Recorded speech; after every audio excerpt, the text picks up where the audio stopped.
We all know what Trump did last year in the month of February.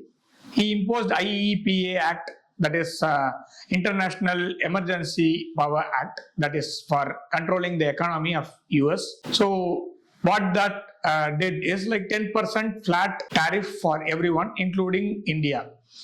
That has been challenged in the US Supreme Court, and then US Supreme Court has said like it is null and void.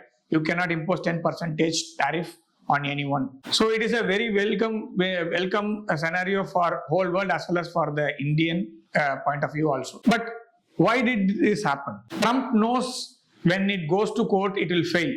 But what Trump did is like he bargained the whole world as well as the Indian companies to pay 10% tariff that started in February, say 2025.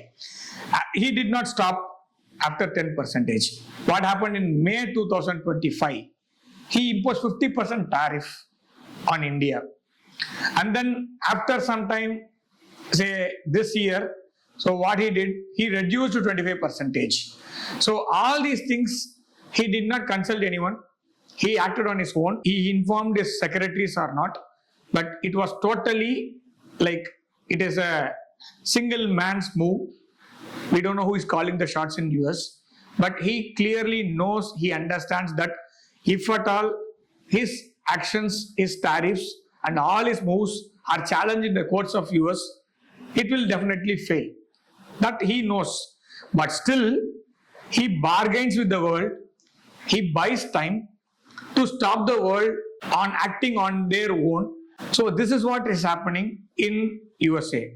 And the latest move, what happened in the US is like yesterday, Trump's tariff, that is IEEPA Act, the 10% tariff has been cancelled by the courts of US, and we are going back to the older one.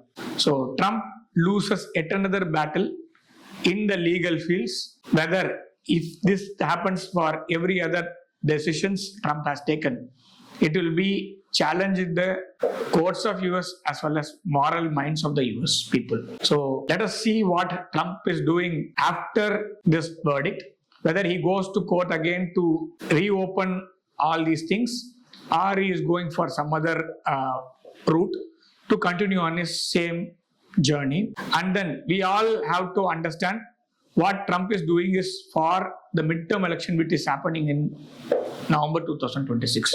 Let us wait and see what is going to happen in next 2 or 3 days.